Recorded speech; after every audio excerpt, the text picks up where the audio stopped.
여러분 많이 힘드시죠? 첫날이 원래 제일 힘듭니다. 첫날이 기법들을 집중적으로 배우기 때문에 힘든데, 또 임 교수님이 또 굉장히 많은 거를 주고 싶어 하셔가지고 꽉꽉 눌러주시는 스타일이에요. 저는 뭐 허늘허늘 하니까 그냥 이제 마지막 시간 좀 편한 마음으로 해서 우리 55분을 목표로 해서 딱 내려가서 5시에는 출발할 수 있도록 해보겠습니다.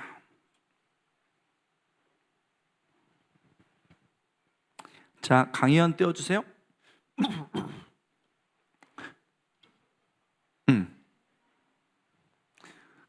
여러분 강의안 받으셨죠?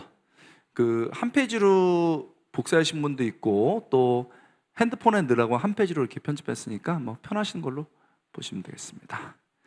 우리 온라인에서도 정말 열심히 하고 계셔가지고 좋습니다. PPT를 띄워주시면 되겠어요. 강의안은 드렸으니까.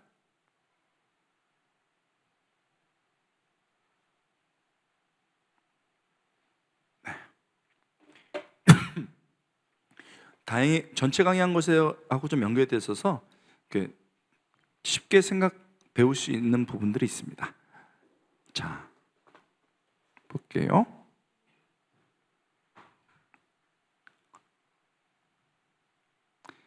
일단 나오죠. 이미 오전에 배워서 편하게 할 수 있어요. 본문, 그렇죠?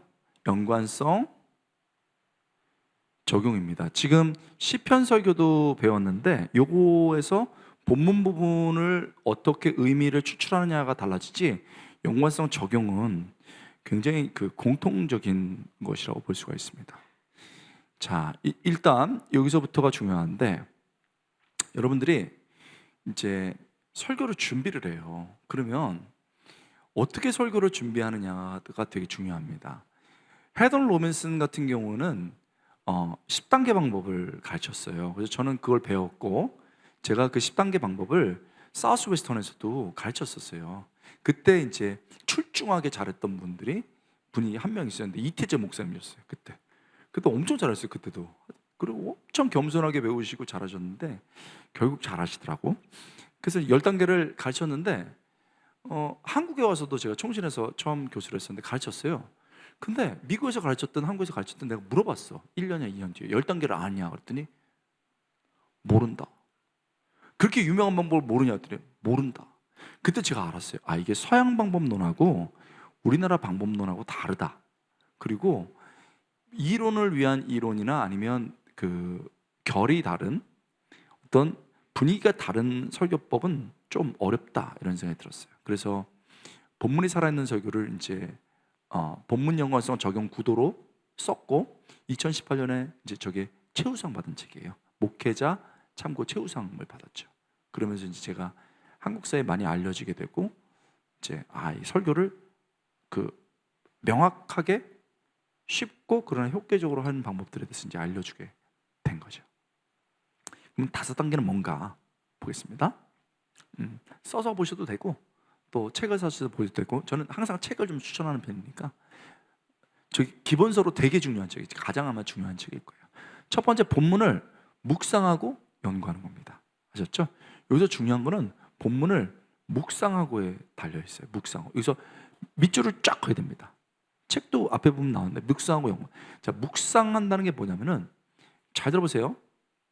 본문을 묵상하고 연구하는데, 묵상할 때 본문이 주는 깨달음을 적으세요. 아셨죠? 2가지를 적어야 되는데, 본문이 주는 깨달음을 적어요. 두 번째는 본문에서 궁금한 점에 대해서 적어두세요. 자, 주석을 보기 전이죠. 주석을 보기 전이에요. 그러면 본문을 묵상하고 연구하라 하면서, 본문을 이제 묵상하고 연구를 하는데, 임 교수님이 얘기 많이 해줬을 거예요. 여러 방법으로 하는데, 저는 임 교수님이 연구로 부분을 얘기를 많이 하실 텐데, 저는 조금 이제 묵상하는 편이거든요. 제 책이 본문 중심의 말씀 묵상이라고, 본문이 살아있는 설교를 온누리 출판사에서, 두란노 출판사에서 보고서 이렇게 묵상을 해야 된다, 저보고 책을 써달라고 그랬어요. 저는 이 어려운 방법을 어떻게 하겠냐고 그랬더니 해달라고 그래서 여기 몇 가지 과정을 빼고 만든 거예요. 그만큼 본문 연구만큼 본문 묵상이 되게 중요해요. 아셨죠? 그래서 여러분들이 딱 읽었을 때 이 본문이 주석 보지 말고 본문이 나에게 뭘 말하고 있는지를 딱 적어두세요. 항상 묵상 단계에서. 그 다음에 두 번째로는 그러고 난 다음에 궁금한 점을 이렇게 적어두시는 거예요. 그러면 이제 묵상에서 깨달아진 거는 전반적인 메시지의 심이 되는 것이고, 코어가 되는 것이고, 그 다음에 그 궁금한 점은 연구를 더 깊게 할 수 있는 거죠. 자, 그렇게 해서 묵상합니다. 연구하는 거는 뭐냐면 옆에다 꼭 써두세요. 연구는 검증의 기능이 있어요. 무슨 기능이요? 검증. 내가 깨달은 게 혹시 이단적인 가르침은 아닌 걸까? 본문에서 벗어난 가르침은 아닌 걸까를 주석 같은 것을 보면서 알 수 있잖아요. 그러니까 검증 기능이죠. 또 하나는 확장 기능이 있어요. 내가 미처 깨닫지 못한 것들을 주석에서 발견하게 되거든요. 그럴 때는 확장하는 거죠. 자, 그래서 이 헤돈 로빈슨의 방법은 1. 본문을 선택하라예요. 그 다음에 2. 본문을 연구하라로 가고 있어요. 근데 저는 그렇게 안 하고 본문을 묵상하고 연구하라를 그냥 아예 하나로 붙여놓은 거예요. 굳이 말하면 저는 조금 묵상 쪽에 제 파워가 나오는 것 같아요. 이렇게 성경을 딱 보면은 묵상 쪽에 좀 파워가 나오는 것 같아요. 그래서 꼭 그거를 좀 생각하셔야 됩니다. 이따가 예를 볼게요. 두 번째로는 중심 메시지를 발견하라죠. 우리가 임 교수님이 가르쳐준 방법, 또 제가 가르쳐준 방법을 통해 가지고 본문을 많이 연구했어요. 근데 그 상태에서 딱 올라가서 설교하잖아요. 그럼 바로 망해요. 왜냐면 내가 열심히 본문을 연구하면 연구할수록 나는 전달하고 싶은 욕구가 너무 많고 머리에 들어있는 게 너무 많기 때문에 이게 쏟아져 나오기 시작하고 엄청나게 쏟아져 나오지만 뭐가 뭔지를 모르겠거든요. 그러니까 사고가 되는 거죠. 딱 제일 좋은 거는 배운 것을 논리 정연하게 딱 해서 흡수할 수 있는 만큼 쫙 전해주는 게 중요해요.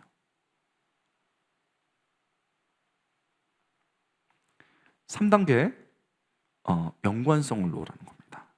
그렇죠? 그 본문의 것과 오늘 우리의 것들이 어떻게 연관되는지를 보여주시면 되겠습니다.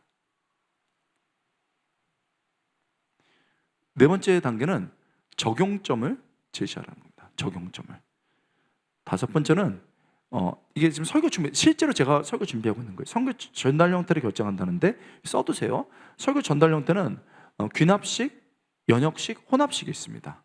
자, 지금 3대지 설교, 우리 그 서진서는 주로 귀납 방식으로 해요. 그 다음에 내러티브는 아니죠, 연역식으로 해요. 주로 지금 서진서는 연역식으로 하고 있는 거예요. 대지로 1, 2, 3 이런 식으로. 그 다음에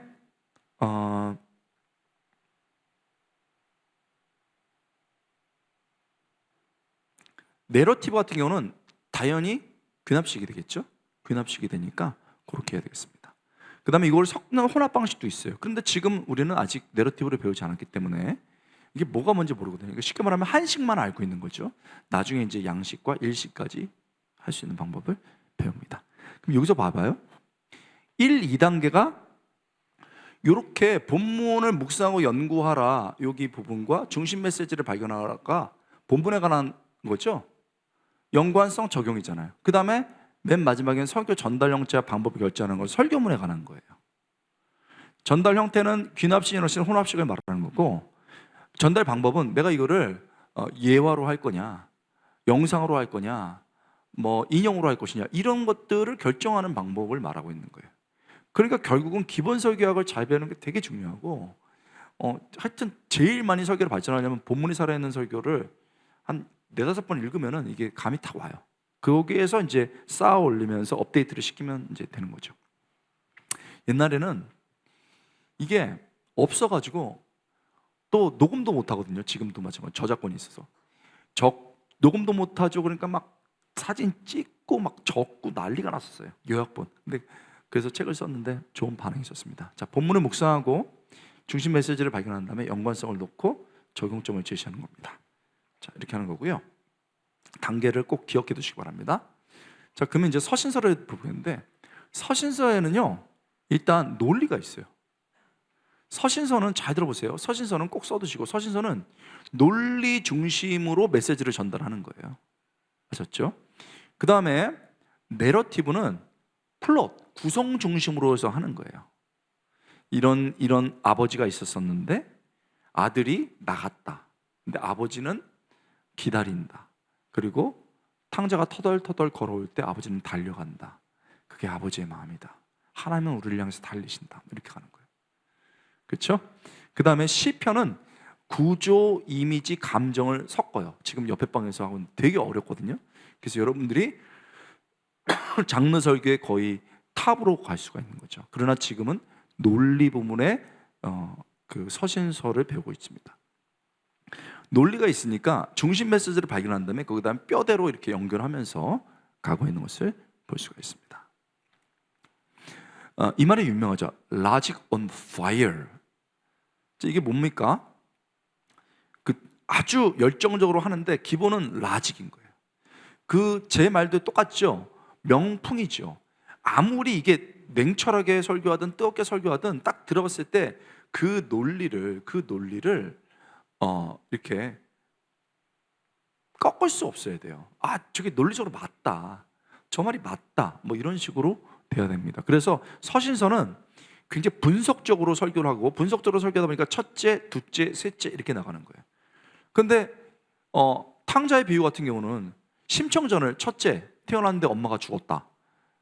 인생은 늘 힘들다. 뭐 이런 식으로 하면 올 수 없잖아요. 그것처럼. 근데 우리는 그걸 자른다고 말이죠. 탕자도. 이게 참 잘 생각해보면 이상한 얘기잖아요. 근데 서신서는 자를 수밖에 없게 돼 있죠. 그렇죠? 자, 그래서 라이먼 비처라고 미국 유명한 설교자인데, eloquence is a logic on fire, preaching is a logic on fire. 이 말이 되게 중요합니다. 자, 그러면은 내가 fire가 없잖아요. 그러면 설교는 일단 열정적이어야 돼요. 제가 볼 때는 그 열정적인 게 소리 지르는 것을 말하는 게 아니고, 조용한데도 굉장히 열정적인 사람들이 있어요.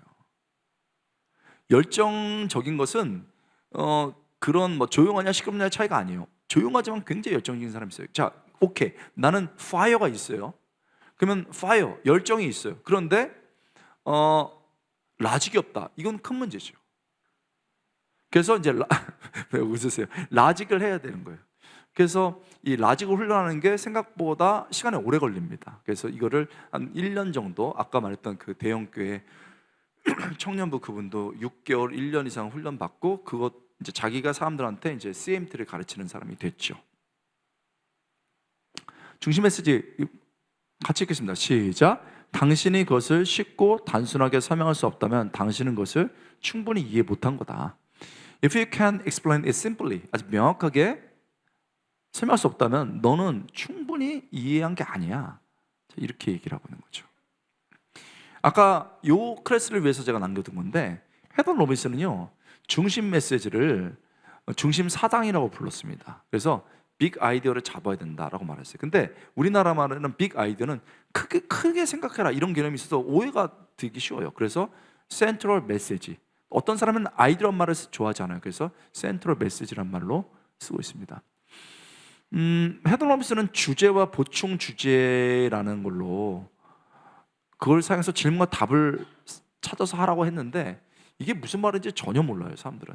특히 영어로가 우리나라는 CAC에서 나온 헤던 로빈슨 강해 설교를 보면은 원래 책은 비블리컬 프리칭, 성경적 설교라고 되어 있는데 강해 설교로 바꿨어요. 주제와 보충 내용을 사용해라, 서브젝트와 컴플리먼트를 사용해라라고 말했는데, 어떻게 번역이 되냐면 주부와 술부를 사용하라 이렇게 되어 있어요. 그러니까 절대 알아들을 수 없어요, 이게 무슨 말인지. 그게 아니고 서브젝트는 여러 개 있어요. 주제, 주어, 주부 뭐 이렇게 여러 가지 있어요. 이건 뭐냐면 주제하고 그 주제를 뒷받침하는 보충 내용을 사용해서 질문과 답을 쓰라는 거예요. 이게 무슨 말이냐면 이런 거죠. 주제가 있어요. 그러면 보충 내용이 이거예요. 아까도 말한 거죠. 주제, 세강의 설교가 좋다. 그 이유가 학생들이 좋고 교수가 좋다. 두 개라고 쳐요. 그러면 이거를 발견해야 된다는 거거든요. 주제는 세강의 설교가 좋다. 보충 내용은 이거다 말했어요. 그러면 이걸 답을 찾는 게 질문하고 답을 찾으면 된다 이거. 질문과 관련된 주제와 관련된 질문을 던지고 답을 찾으라 이거예요. 근데 아까도 말했지만 이게 미국 용어라서 미국 사람들은 뭐 되는지 모르지만 몰라요. 그래서 아무리 가르쳐도 모르고 1시간 내내 가르쳐서 알겠다고 해서 가르쳤는데 그 다음날 또 틀려. 그래서 이건 안 되는구나 했죠. 그래서 이제 그 한 문장으로 만드는 것을 이제 연습을 하는 거예요. 항상 한 문장이 중요해요. 먼저 이제 주제문을 작성하고, 아까 기억나죠? 주제문을 작성하고, 뭐 오전에 했으니까 되게 좋죠. 주제 지문을 만들어요, 항상. 그리고 설교는 질문을 잘해야 되는 거예요. 그리고 이 질문은 엉뚱한 질문하면 안 돼요.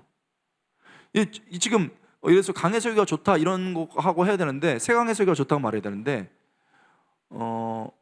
신영상교회는 온라인 그 온풍기가 잘 작동하는가? 뭐 이렇게 질문하면 안 되잖아요. 똑같아요.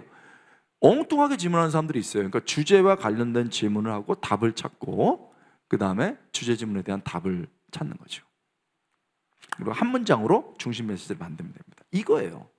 그러니까 헤든 로빈스는 주제와 답을 찾아라 이렇게 말했지만, 제가 보기에는 그 모든 것들을 명확하게 하려면 본문이 뭘 말하고 있는지 주제문을 쓰고 그거를 질문으로 만들고 답을 찾은 다음에 한 문장으로 만들면 된다고 한 거예요.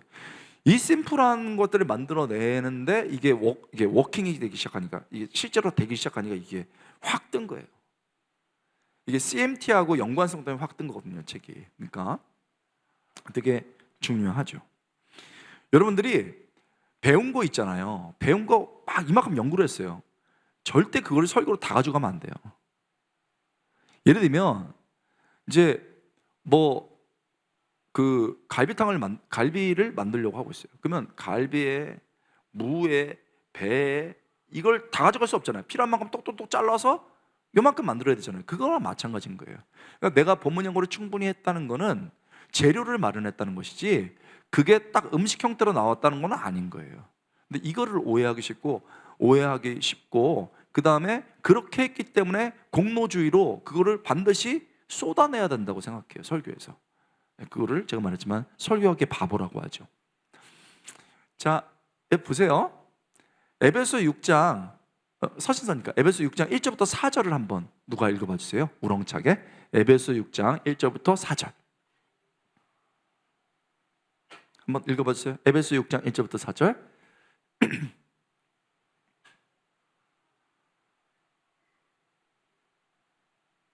자, 우리 전사님 한번 읽어봐 주세요. 우리 핸섬 두 전사님 한번 읽어봐 주세요. 크게.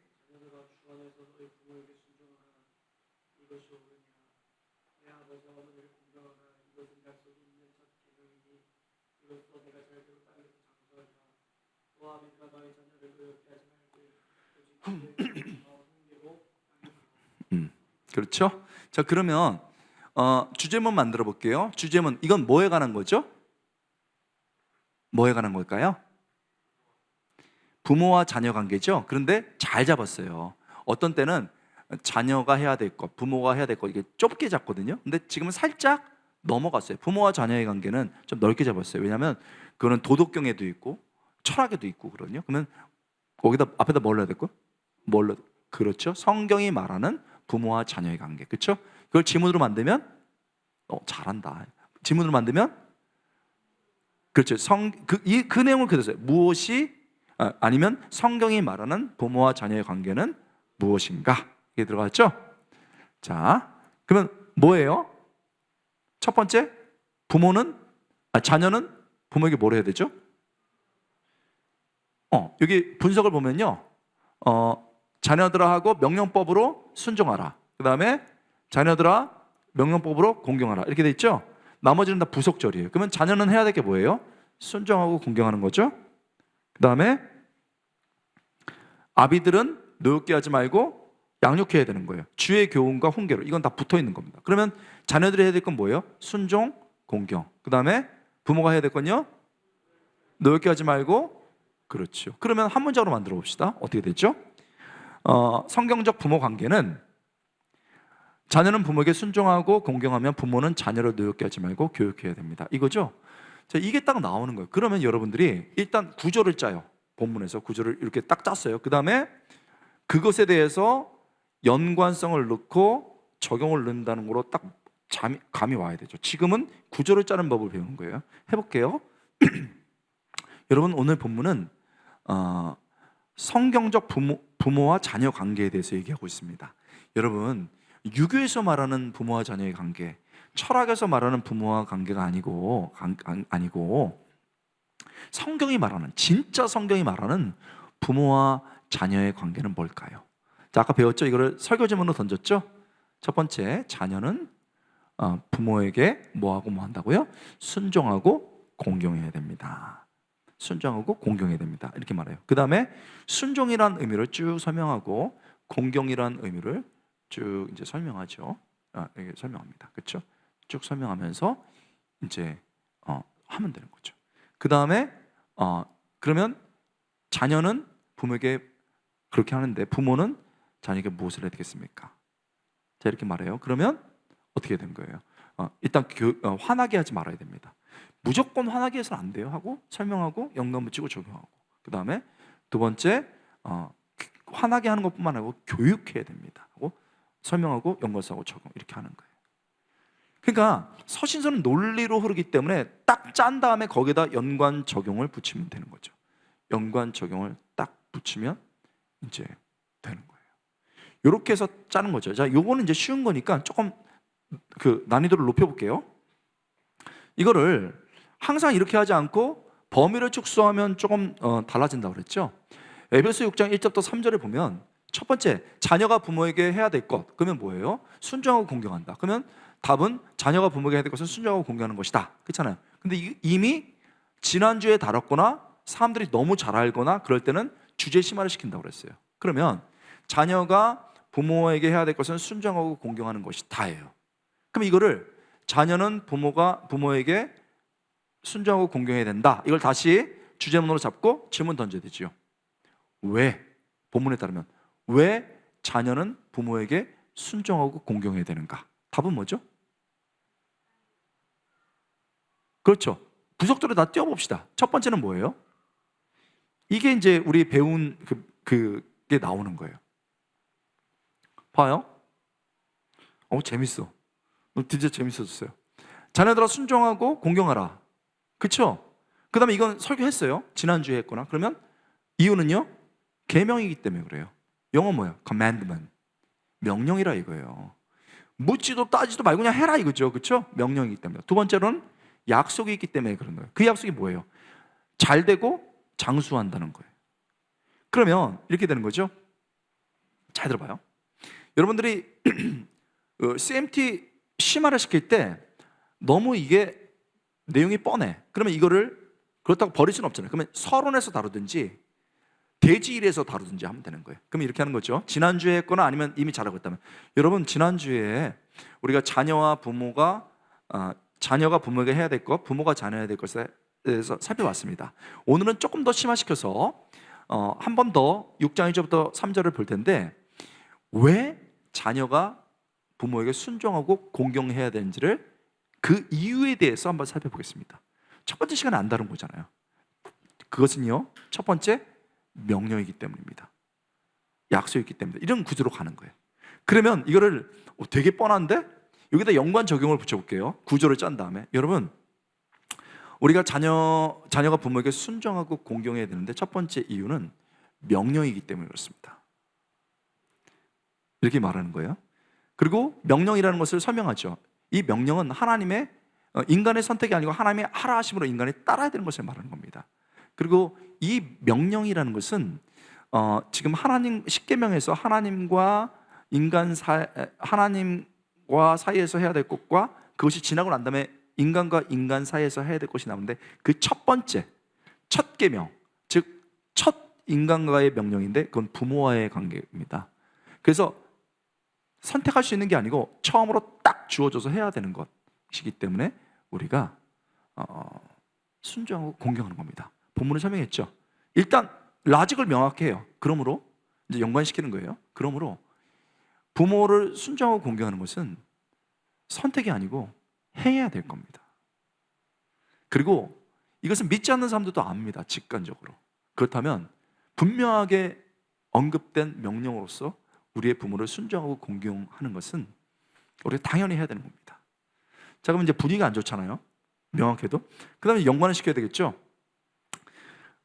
지금은 군대 월급이 꽤 많더라고요. 한 달에 얼마? 요즘 병사들? 90몇, 100, 목사님도 참 좋은 시대 아닙니까, 지금? 우리 때는 병장이 얼마였나요? 12,000원, 뭐 3만 얼마 뭐 이랬었는데 그랬거든요.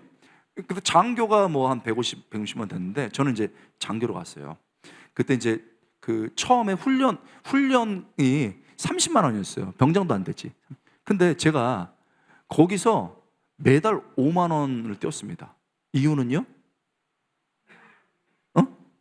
엄마를 생각했죠. 아버지가 일찍 떠난 엄마를.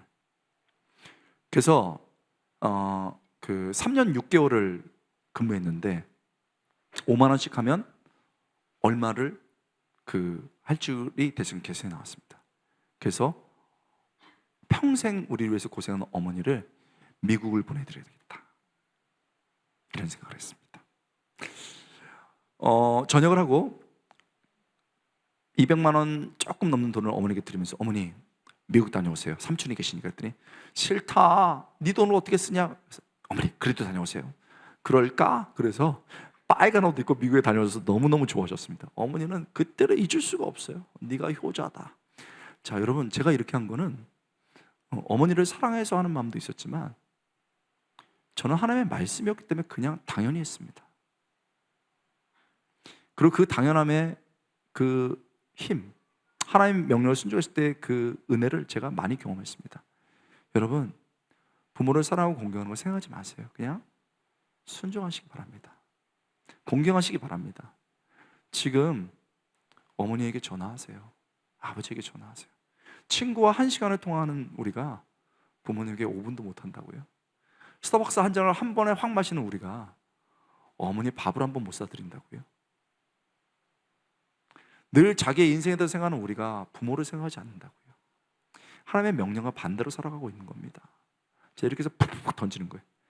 되게 그 간단한데 훅 들어오죠? 이렇게 해가지고 적용하는 거예요. 둘째, 두 번째, 약속이 있기 때문에 우리가 순종하고 공경해야 됩니다. 하나님 무조건 명령으로만 하는 게 아니고 그렇게 했을 때 주시는 약속이 있다고 합니다. 자, 참고로 여기서 잠깐 끊고, 많은 목사님들은 명령이라는 것은 설교를 해요. 그러나 약속이라는 것은 절대 설명을 안 하는 분들이 있어요. 왜냐하면 자신이 없기 때문에. 근데 CMT 구조로 볼 때 이게 있다 없다? 있잖아요. 그러면 내가 자르면 돼요, 안 돼요? 해야죠. 그러니까 해야 되는 거예요. 근데 저도 이제 이걸 그 전도사 때 이제 했는데, 여러분, 명령이기 때문에 해야 됩니다. 두 번째, 약속이기 때문에 해야 됩니다. 그리고 설명하는 거예요. 무슨 약속이요? 보시면 땅에서 잘 되고 장수하라는 약속입니다. 이게 설명을 했어요. 그 다음에 연관 적용을 가야 되는데 저는 그런 경험이 없어요. 연관할 수 없는 거야. 근데 본문에 있잖아. 그러니까 이럴 때 어려운 거예요. 그럴 때는 온갖 방법들을 다 써야 되는 거죠. 제가 썼던 방법은, 여러분, 하나님께서 이제 부모에게 순종하고 공경하라고 그랬는데 명령이기 때문이기도 하고 약속이 있기 때문에 그렇답니다. 그 약속은 땅에서 잘 되고 장수한다는 거죠. 근데 여러분, 사실은요, 저는 아까도 말했더니 진짜 어머니 그 효도하고 있고, 지금은 5만 원에 몇 배를 한 달씩 드리고 있고, 어저께도 만나고 와서 밥 사드리고 그렇게 했어요. 근데 당시에 얘기를 하면서 저는 이 약속이 사실은 저에게는 경험되지 않았습니다. 저는 그때 당시에 어머니께 그렇게 잘했지만 항상 저는 전도사였어요. 개척교회 전도서 코피가 흘렀어요.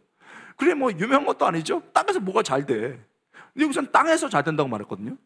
그리고 학비는 맨날 없어서 길게 거리고 있었습니다. 장수한다고요? 효도하면? 제 친구는 부모님을 너무너무 사랑하는 친구였습니다. 근데 교통사로 나가서 20대에 죽었습니다. 그래서 저는 이게 마음에 와닿지 않습니다. 그래서 솔직히 얘기했어요. 그 다음에 여러분, 성도의 심도는 잘해야 돼요. 성도들은 설교 잘하는 사람한테 아멘하고 도와주고, 정말 설교를 못하고 진실한 사람도 잘해줘. 솔직하고. 그게 내가 얘기했어요. 저는 이런 경험을 못했지만 혹시 본인이 아프거나 아니면 본인의 지혜가 없었구나 이런 분들이 있었어요. 예를 들면 그런데 내가 지혜도 없고 공부도 잘 못했어요. 그런데 부모님이 그 지도한 대로 부모님을 잘 이렇게 모시면서 부모님의 말씀에 순종해가지고 진로가 열리거나 사업이 잘 되신 분 있으십니까? 그럼 뭐 교회 다 알죠. 그리고 그분을 쳐다보고 있으십니까? 했더니 그러지 있지. 그래 해줄 거 아니에요. 그리고 몸이 아팠거나 때로는 사고 날 수 있었는데 어머니 말씀 들어가지고 몸이 건강하고 안전하게 잘하신 분 있습니까? 그러면은 불쌍한 전사가 이렇게 쳐다보면 슈렉 눈을 달고 하면 다 해줘. 그러지 이렇게 해요. 아, 여러분은 있군요. 그렇습니다. 저는 경험하지 못했지만 이게 하나님의 말씀입니다. 자녀들이 부모를 순종하고 공경하면 분명히 잘 되고 장수할 수 있습니다. 저는 비록 경험하지 못했을지라도요. 자, 그 다음이 중요해요. 여러분, 저는요 아직까지 땅에서 부모님을 사랑하고 공경하지만 잘 되고 장수하는 경험을 하지 못했습니다. 그러나 저도 이렇게 계속 열심히 살다 보면은 잘 되는 날이 있고 몸도 건강해지겠죠? 그랬더니 불쌍하니까 어떻게 했어요? 노멘 했어요? 아멘 했어요? 아멘 했어요. 이때가 중요해요. 아멘 딱 했을 때 감사합니다. 그런데요 저는 설령 땅에서 잘 되지 않고 때로는 건강하지 않을지라도 부모님을 공경하고 순종할 겁니다. 왜요? 그것이 하나님의 명령이기 때문입니다. 저는 그 길을 오늘도 걷습니다.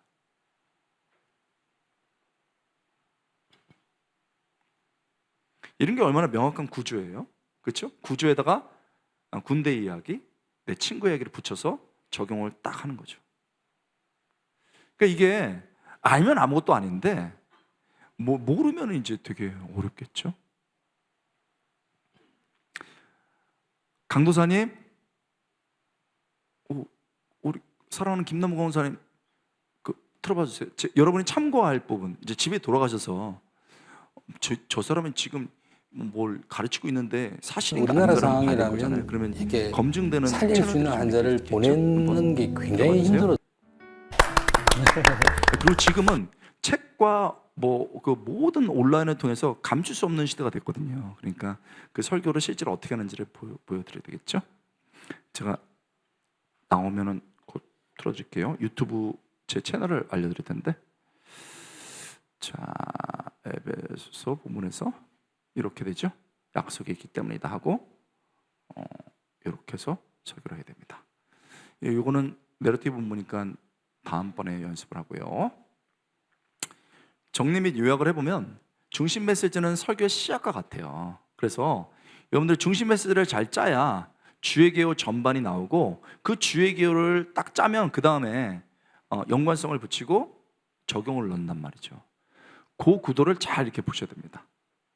그 채널을 틀어봐 주세요. 제가 여러분들이 공부할 수 있는 방법을 좀 가르쳐 드릴게요. 뭐 치시면 되냐면 권호 목사 말씀의 숲, 네, 여기 앞에 보여주시고, 그래서 요 씨앗이 이렇게 자랄 때까지 항상 그 연습을 좀 꾸준하게 했으면 좋겠고, CMT 발견법은 우리 그 본문이 살아있는 설교에도 있고 그 다음에 저기에도 있습니다. 여기에도 좀 업그레이드된 방법이 있으니까 꼭 보시면 되겠습니다. 나는 실습까지 하기 원한다 그러면 본문이 살아있는 설교 작성법을 보시면 될 것 같아요. 그러니까 지금은 여러분들이 공부할 수 있는 내용이 너무 많아요. 조금만 더 관심을 가지면은 이제 그렇습니다. 이제 어떻게 셀프 스터디 할 수 있는지 그 예를 보면서 해볼게요. 여러분 이제 그 15분만 더 인내하시면 됩니다. 여러분 눈이 지금 죽었습니다. 뭐 이런 눈인데 박수 한번 칩시다. 어떻게 안 돼요? 그래요? 쑥스러워가지고 그러면 뒤에 뭐 있는지 볼까? 안 되니까 숲이 이렇게 나가죠. 이렇게 CMT를 확실하게 해야 됩니다. 그렇죠? 네, CMT 연습해야 되는데 이거죠. 아까 했던 거. 그래서 이게 이 연습으로 계속 나왔었는데 연습으로 오셨다 우리 강우사님. 연습으로 계속 나왔었는데 이제 이게 책에 들어간 거예요. 책에 들어가면서 이제 CMT를 하는 연습을 했죠. 그러니까 여러분들이 지금 여러분들이 이제 배우시면 알겠지만은 뭐든지 여기에서 배운 것들이 제일 발전된 방법이고 결과적으로 이게 책이 돼요. 근데 그 책이 나왔을 때는 이미 2년, 3년 정도가 늦은 거예요. 그러니까는 한번 잘 배우면 되겠습니다. 자, 맨 처음에 본문의 주제문을 쓰고, 그렇죠? 그 다음에 그걸 뭘로 만들어요? 그렇죠. 질문으로 만들고 질문에 대한 답을 쓰고, 그 다음에 한 문제로 만들고 뼈대를 맞은 다음에 연관 적용을 붙이는 거예요. 밑에 조금 올려봐 주세요. 네, 네, 거기 올포원 부분 한번 봐주세요. 네, 여기서 그 쭉 한번 리스트 한번 봐주세요. 리스트. 네, 하면 리스트가 나오죠. 잠깐만요. 요거 한번 보겠습니다. 에베소 6장 15. 요거 에베소 패션의 완성은 슈즈. 요거 잠깐만. 틀지 말고 틀었어요. 조교가 한 건 늘 울어요. 잠깐만. 여러분, 일단 패션의 요거는 뭐냐면 완성은 일단 신발입니다. 본문을 명확하게 그 질문 던지고 답 찾고 그 다음에 연관 적용해가지고 했는데 뭐 뻔하잖아요. 복음의 신발 뭐. 근데 그거를 이제 어렵지 않으면서도 이제 편하게 한번 해보려고 한번 하겠습니다.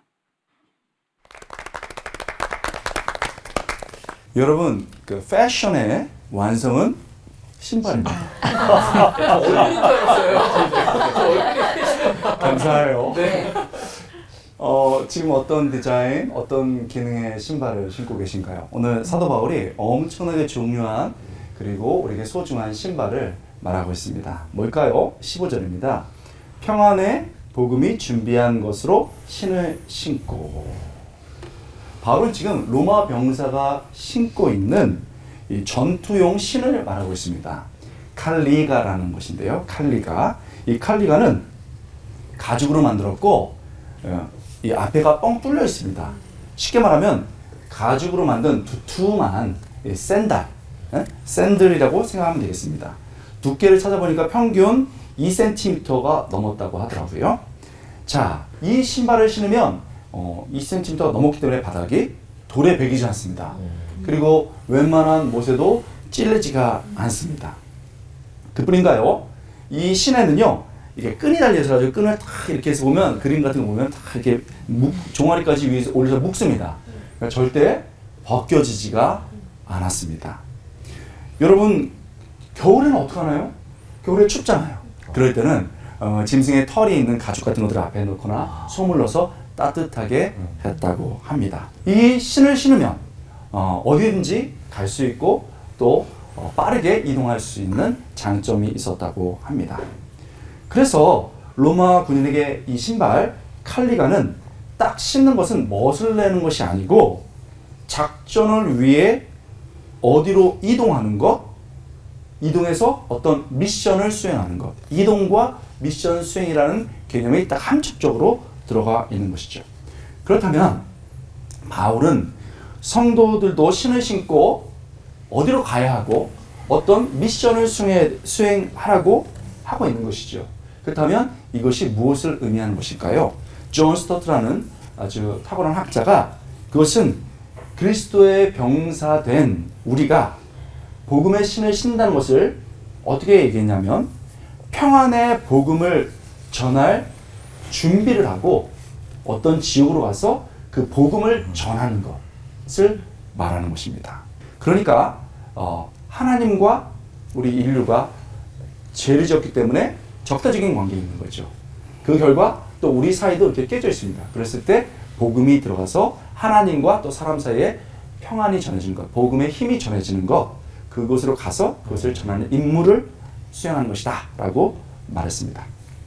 여러분, 지금 그건 그렇고 어떤 신발을 신었는지 한번 보시죠. 여러분, 어떤 신발을 신었는지에 따라서 인생은 어떤 결과가 나타납니다. 평안의 신발을 신은 사람들은 어디를 가든 간에 그 사람을 통해서 복음이 전해지고 평화가 임하고 사람들이 주님을 영접하는 놀라운 일들이 일어납니다. 반대로 내가, 내 생각, 내 욕심, 죄의 신발을 신고 있다면 내가 가는 곳마다 싸움이 일어나고 분열이 일어나고 엄청난 갈등이 일어나게 됩니다. 내가 그런 잘못된 신을 신었다는 것을 어떻게 알 수 있을까요? 신발에 오물을 붙였습니다. 그리고 깨끗한 바닥을 걸어가죠. 그러면 그 바닥에 발자국이 남습니다.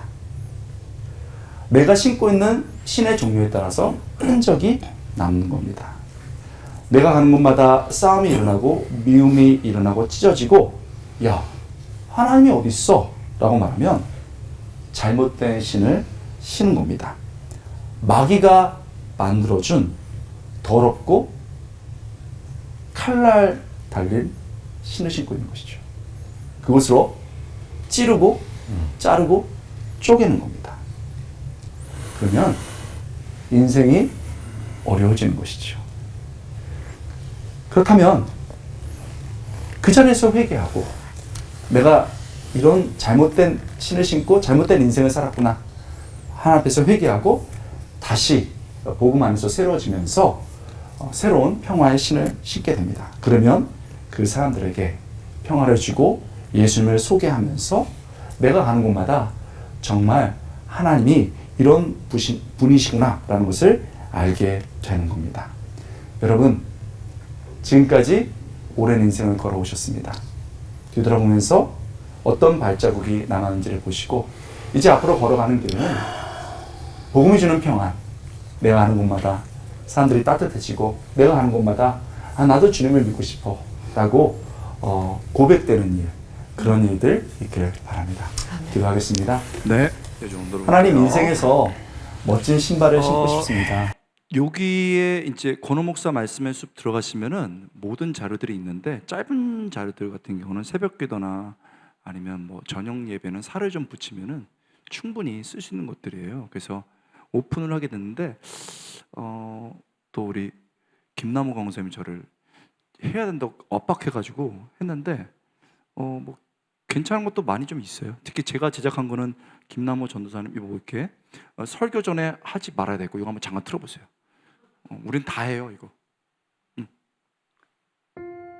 엄마 아픈 게 너무 속상해서 다시는 안 아팠으면 좋겠어.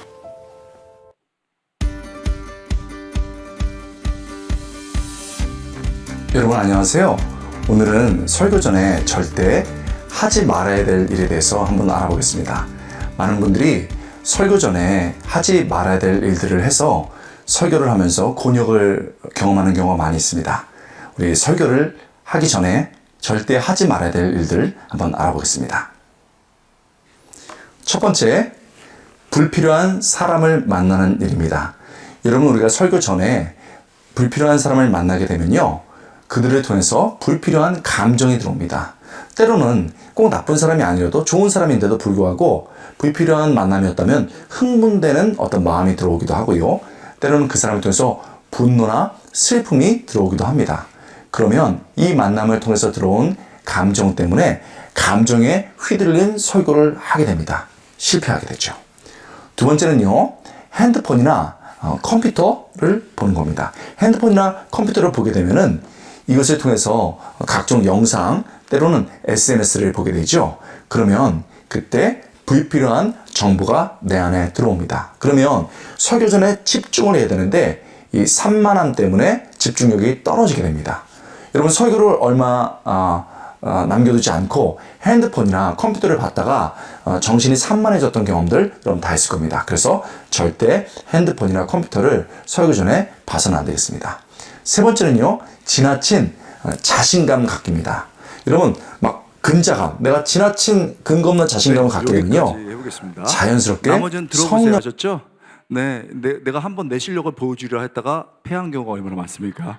이런 거 많아요. 그렇게 하고 뭐 이런 거 있으니까 보시고 그 여러 가지들 많이 그냥 뭐 자만경부터 있으니까 그냥 쓰셔서 다 보면 됩니다. 근데 이게 맨 처음에는 맨 앞에 인터페이스를 한번 보여주세요.